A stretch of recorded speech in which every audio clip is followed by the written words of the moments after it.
What's up, Stripe Nation? Blake Albertson here with B&B Lawn Care. I am going to show you guys a leaf cleanup I did this morning, well, this afternoon. I got back about an hour ago, had a shower. You guys know how it is, getting all dusty from leaf cleanups, but I'm going to show you that, then come back and I'm going to talk to you guys about when to upgrade your equipment. When is that old mower just not making you money because it's, older, it's not good cut quality, it's slow, it's breaking down, whatever it is. When is it time to upgrade equipment just in general?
I'm not gonna lie, it's pretty clean looking. It's tarped up. I mean, the blue tarp's totally trashy looking, but at least we're gonna be safe down the road. It's about, and then we got this. I'm gonna take the trailer back home before I go to the dump because this is literally packed full of plants and leaves and everything. So I'm gonna take the trailer back. It just seems like way too big of a headache to deal with the trailer at the dump while trying to pull that tarp out. All right, guys, so showered, cleaned, took everything to the dump. It was kind of hard because it had rained last night, like a little bit. So, it was just wet and nasty. I broke a rake getting it off, and then I just yanked that tarp out underneath the leaves and, I don't know, the dump. Anyways, instead of showing all that, I just got it done, whatever. So I want to talk to you guys about like a little thing that I'm actually doing in my business this winter, like thinking about my equipment. When is it time to stop upgrading? When is it time to upgrade? Things like that. And I know everybody's in a different place in their business, so I'm going to throw in my 2 cents because you guys have seen over the years that I have just kept upgrading my equipment as I go to stay in warranty or just because I see some new shiny thing. So this is, okay, so I had a 2014 V-Ride, then I purchased this as my secondary V-Ride, then I sold the 2014 and I bought the new Skag V-Ride 2. Now this one is my old guy, so now he's 3 years old. The hour meters keep resetting. I have no clue. I don't know how many hours on them. Probably 500 or 600. Probably on both of them. So that's fine. That you are in the clear. You are in the clear. Generalizing everything at 600 hours. You're like on a normal like average. You're about a fourth of its life, okay? 500-600 hours. They normally last like 20 or about 2,000 hours before they start having problems, from what I've heard from people. So I'm good on those. So I said, Blake, take 2019 and let's make some money. you don't have to worry about the mowers. Like, let the mowers, you've treated them good, you've upgraded them, you do the maintenance and all this stuff. Let them make you money. Okay, let's focus on some other things. And so that's what I'm doing. So my V-Rides are my mowers for 2019, my big guys. Now, I want to talk to you about my progression of push mowers. Started with my Honda. Love that thing. My brother still has it. Still runs. Hondas just last for flipping ever. It's crazy. Then I started and I went to Home Depot and I purchased a 30-inch Time Master. Oh my gosh, my world was changed, dude. The Time Master saved me so much time. I loved it. It striped good. Like, it was awesome. But after the first season, it broke down. It just fell apart. So Blake Albertson went and purchased another one because I did not want to spend the extra $1,000 to get this guy. And so I purchased a second Time Master. And did the same thing. We loved it. It was awesome. We made money. And it broke down after a season. You guys know I don't have a good memory. I don't know. I think I bought a third one. I don't think I bought a third one. I know I had two. I think I only had two. Yes. And then I went to GIE Expo and I went to the Toro guys. I said, I don't know what to tell you, but the Time Masters break down after one season. You know, let's do something together. Let's work together. I will review and give my opinion on the Time Master or on the Turf Master. What do you think? What do you think about that? So they gave me a Turf Master to review. That was 2 years ago. Still runs. It was like 2 or 3 years ago. Still runs, and like I think it's a good mower. It has some downfalls, guys. I don't think it has enough power. Like it doesn't have enough self-propelled power to push it up a hill. It's a heavy machine, and that's just the downfall. It's just a heavy machine, dude. For a push mower, it's heavy, which is fine. It's heavy duty. I'm fine with it. As long as it runs, I'm cool. But like if you talk to Stan Genetic, he reviewed that, and that was his complaint too. Is like it's just heavy, dude. I agree. But now that my business is kind of growing and expanding, I could never. Dude, I've shopped around a million times with like a Skag stand-on 36, and I cannot justify the price tag on any brand. I'm not talking about Skag in specific. For a 36-inch, for how many properties I actually need it for, like in the gates, which isn't that many, I could not, and I still can't justify purchasing one. I love them. They're amazing. They would save me a bunch of time. But dude, I still just cannot justify it for how many we actually do.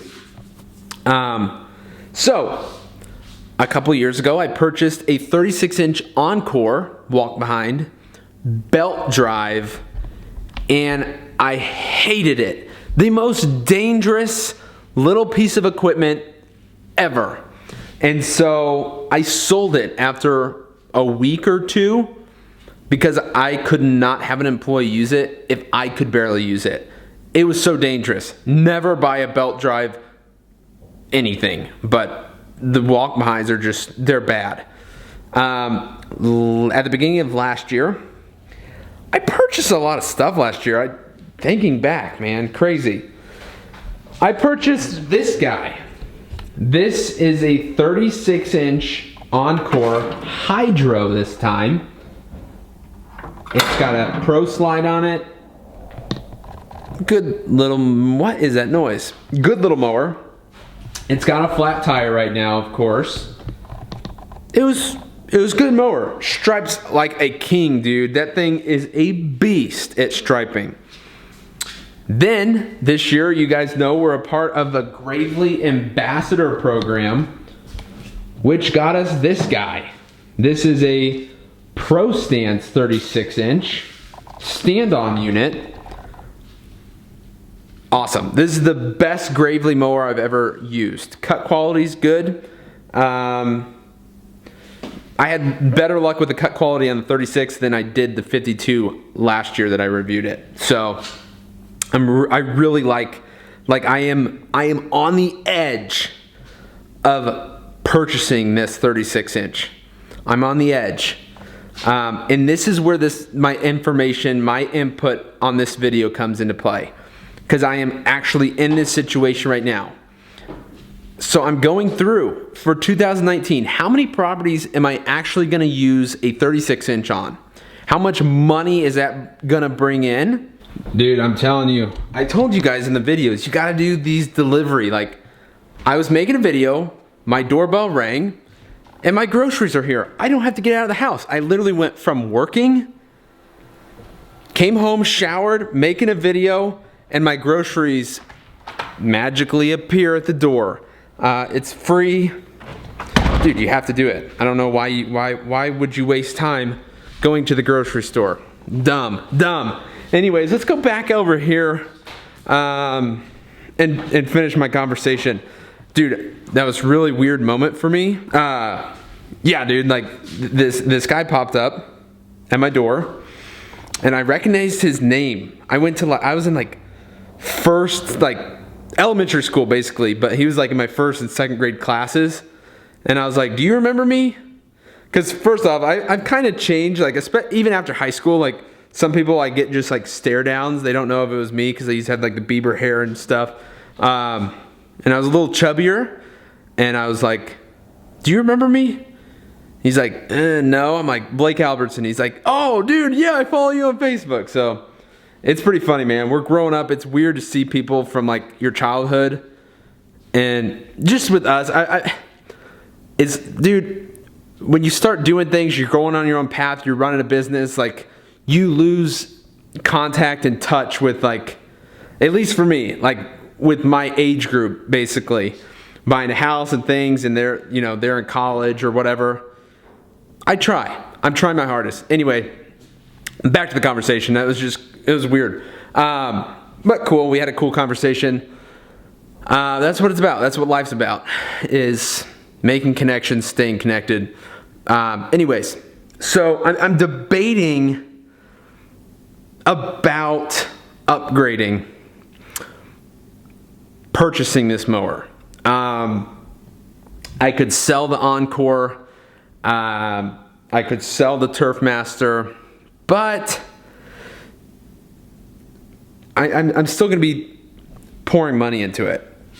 And so I just have to debate. It all depends on how much money we're going to be making by doing these yards.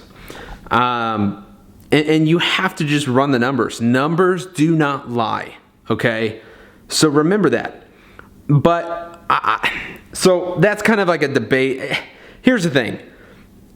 Where my business is, it doesn't really matter what way I go about it. It will waste a little bit more time using the Encore. We'll save a little bit of time if I buy the Gravely, and we'll spend a little bit more money.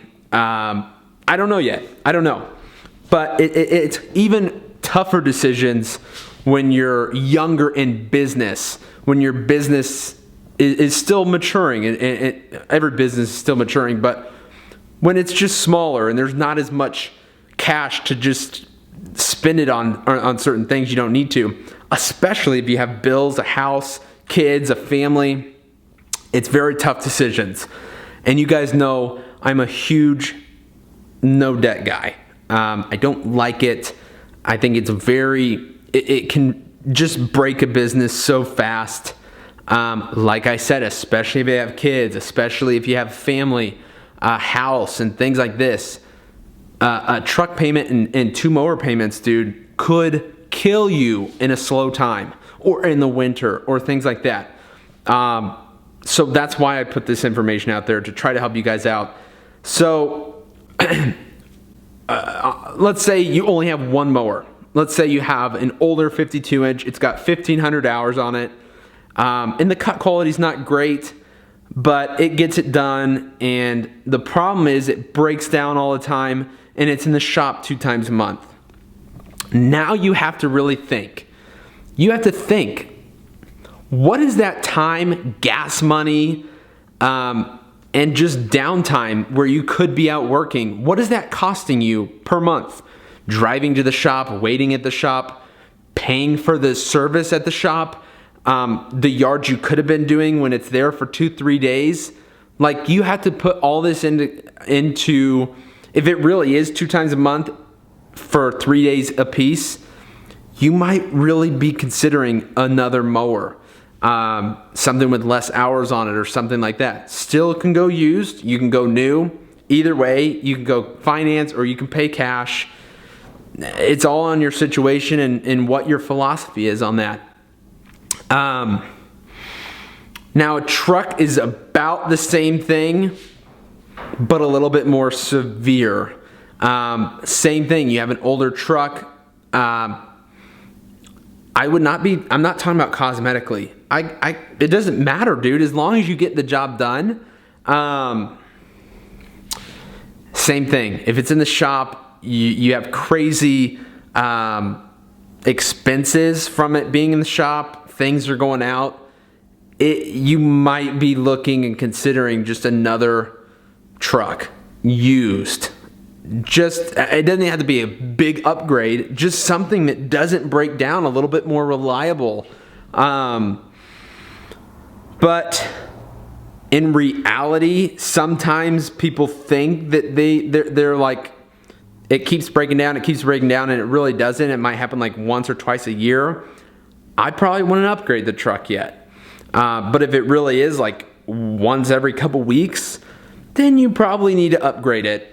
I mean, if it's really falling apart and it's not doing the job, if it can't pull your trailer, it can't pull your equipment, you know, those are things that, hey, we might need to upgrade a truck or something like that.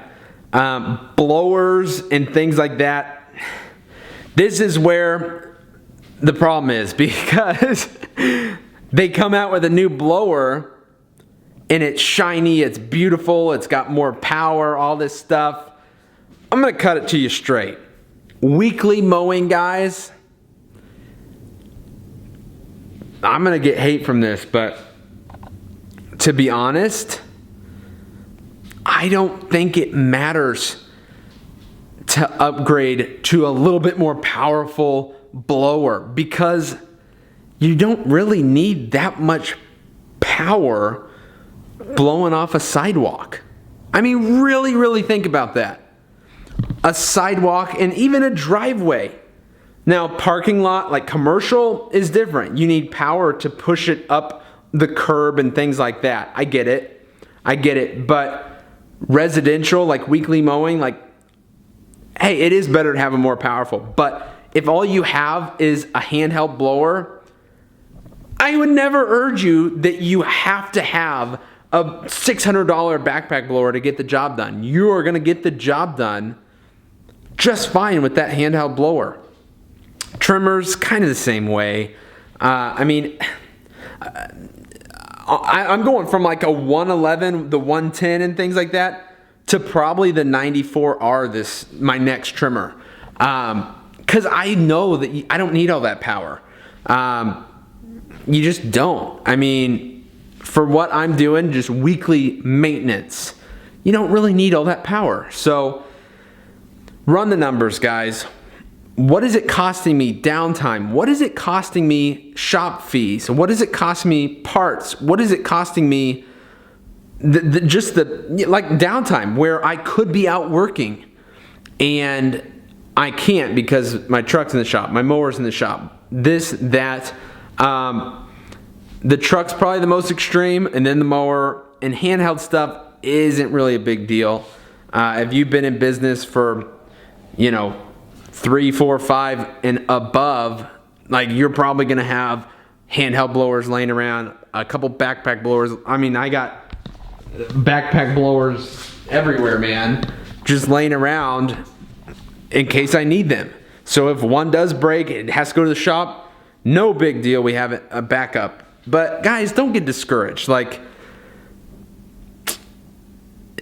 use what you have. I mean, that's the end thing. If you really can't get the job done, then upgrade, then get new. But if it's just shiny and looks good and you think it's gonna be cool, and in your mind you're trying to justify it, don't. Because you can justify anything. But this year, I don't care if it's shiny. I don't care. I'll wash them. I'll take care of them. But I'm taking care of what's mine and not worrying about the new, better, faster, shinier thing. I'm using what I have because this business is about making money. And so I'm no longer looking for ways to spend it because I have bills and they spend it for me. So anyways, guys, hope this gave you a little bit of something. If you have any questions, shoot me a message on Instagram or something and I will try to answer it. Thank you guys so much for watching. Hope you guys have a great rest of your day. Keep working hard, man. Stay positive. We'll see you in the next one. Peace.